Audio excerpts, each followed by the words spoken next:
Ladies and gentlemen, our research in sociolinguistics is lingua franca and global language.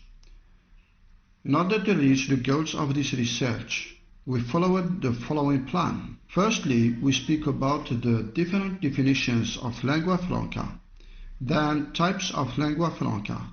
After that, we move to lingua francas in history. In order to be more explicative, we give you an example of lingua franca. Before the last points, we speak about world lingua franca and world language. In the final points, we speak about global language. In the first point, definition of lingua franca, a lot of definitions are given for lingua franca. We selected some of them. For example, in his famous Universal Dictionary in 1690, Antoine gives the following definition.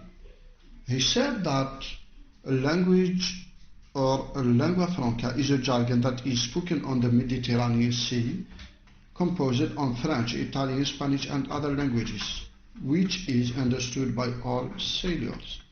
For him, a lingua franca is a language or a mixture of languages used a medium of communication by people whose native languages are different. Another said that world language is widely used over a relatively large geographical area as a language of wider communication. It is known as language franca.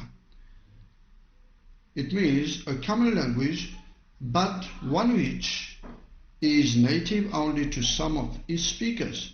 The term lingua franca itself is an extension of the use of the name of the original lingua franca. For example, pidgin. Pidgin used in Mediterranean region. Seba, in his definition, said, but what do we mean by a lingua franca?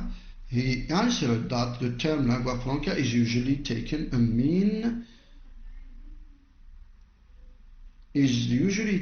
mean any lingual medium of communication between people of different mother tongues, for whom it is a second language. Another researcher said, I want to draw a distinction between a language which is spread through nurture, a mother tongue, and a language that is spread through recruitment, which is a lingua franca. So he makes difference between the two languages by that lingua franca is spread through recruitment and mother tongue is spread through nurture. For example, Nicholas Ostler, in his definition, he said that English is on the up, but one day it will die out. Lingua franca existed in many types. We have Sanskrit, Latin, Mediterranean lingua franca, English, Spanish, Arabic, Russian, Mandarin, Chinese, Indonesian, Persian, and a lot of other types. For Sanskrit, for example, historically served as a 5 lingua franca throughout the majority of India and Greater India. Latin became the dominant language in Italia and subsequently throughout the realms of Roman Empire. Mediterranean lingua franca.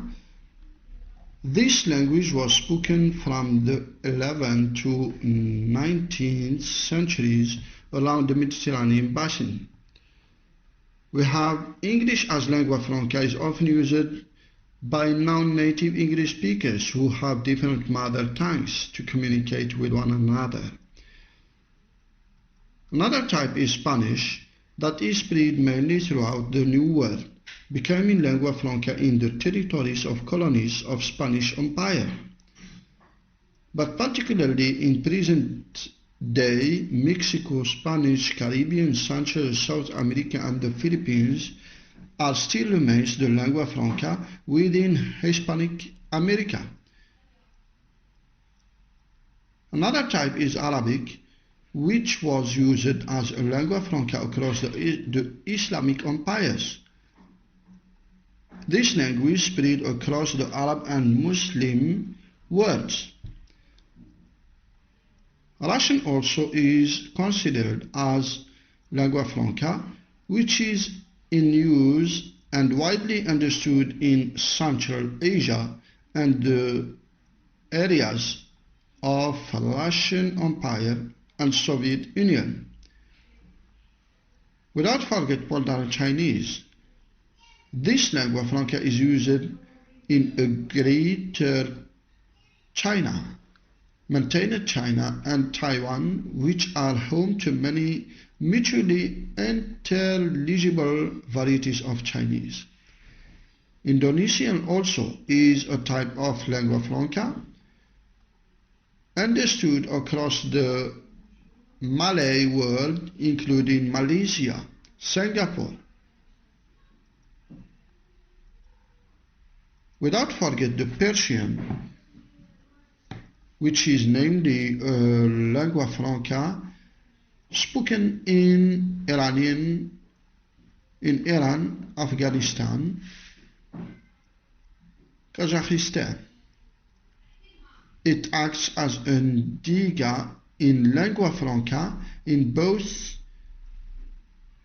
these groups in those countries.